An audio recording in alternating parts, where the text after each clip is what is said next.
Hey guys, welcome back to How to Roll Dice. I'm Josh, and really quickly today I wanted to give you a look at what I'm going to be doing with my Saturday, which this week, in particular, happens to be a completely open day. My son, who's about 3 years old, is on the Cape with his grandparents, my wife's parents, and so my wife and I have an open weekend to do whatever we want with. And today, being Saturday, I chose to do a games day from noon till midnight, if possible, with a couple of friends. And my wife chose to stream Skyrim Remastered for the first time ever. She's never played Skyrim before at all. So she's going to be on Twitch starting probably now, right at 10 in the morning, all day through midnight, probably going through that. First half of that will probably be character creation, and then she'll get into actual gameplay. And I've never played Skyrim either, but I've played a bunch of open world games. She's played a bunch of open world games, but she wanted to try Skyrim.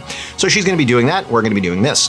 So I got to choose what games we're going to be playing throughout this awesome 12 hours of gaming, hopefully. And I chose a couple that I've played before, one on request from a friend, Bryant, who wanted to play Clans of Caledonia. I'll talk about that in a second. And then Troy's that I really want to play more of. And then a handful of games that we might play, or I might end up replacing these with other games from the shelf that we've already played, because there's some oddness with mixing these in. So first, let's start with the games that we know we're going to play.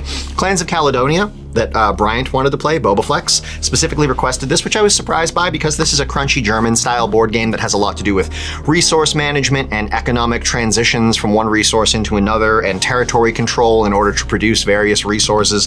It's got a lot of moving pieces to it. It's very German. Has to do with Scottish clans during the Industrial Revolution attempting to modernize their facilities and switch over from sort of old world manufacturing to new world manufacturing. So you're going to be making scotch and cheese and bread and all different, cloth, wool, what have you. You're going to be harvesting from different livestock and placing those livestock and placing sort of production facilities. There's some really interesting ways to score victory points that has to do with using the lock channels, sort of the rivers that flow through Scotland.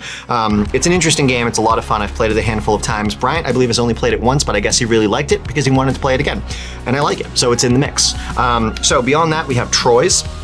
I definitely want to play more of Troy's. I mentioned Troy's to you in my last video. This is a German-style board game. It's very German, it's very beige, that has to do with assisting or manipulating the population, depending on how you want to look at it, over the 400 years that it took to build the Troyes Cathedral in Champagne, France. And you're going to be sort of manipulating the different military presence and the monarchs and the peasantry and the hierarchy of the church in order to gain victory points, to get stuff done, to build the cathedral, to gain different resources, to take part in different action cards that come out to defend the city from invaders. There's lots of interesting stuff that happens throughout the course of the game. A lot of dice management in this game because your dice sort of determine what actions you can take. You spend dice to perform different actions, to move workers around.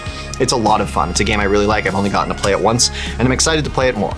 So those are definitely going to be in today. Then, starting with the most likely unknown for today, it's Arboretum by Renegade Game Studios. This is a small box card game for 2 to 4 players. Now, I love small box card games. I own quite a few of them. The problem is they're usually just for 2 players, and that's fine because they're quick, they're simple, they're easy to teach.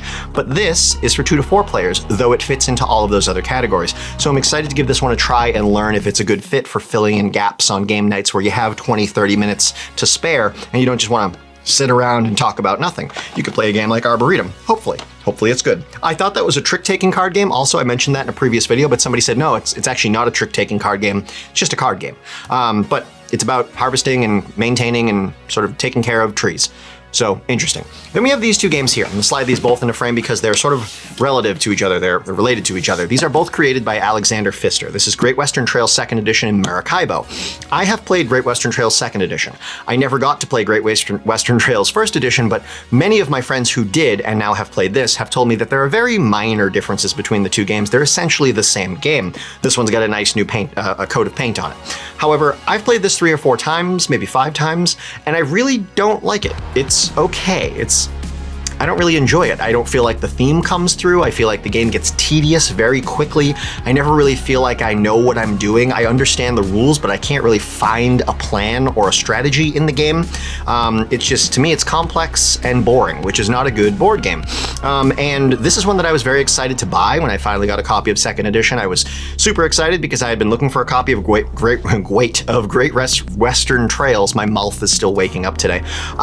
Looking for a copy of this for a while because it's very highly rated. And when 2nd Edition came out, I was like, oh great, now I'm definitely gonna be able to find a copy. And then I still couldn't find a copy for a while, and then I did, and then I bought it, and now I think it's meh. So kind of a bummer, but I want to get the take on the game from a few different friends, and my two friends today, Bryant and Sawyer, have not played this game, though they have heard my opinion on it, so I'm a little worried that's going to bias their opinion of the game. But we might mix this in, because at least this one, compared to Maracaibo, I know how to play. I know the rules, I can explain the rules, I can teach the game, and we can go through a playthrough of it and see how we feel about it.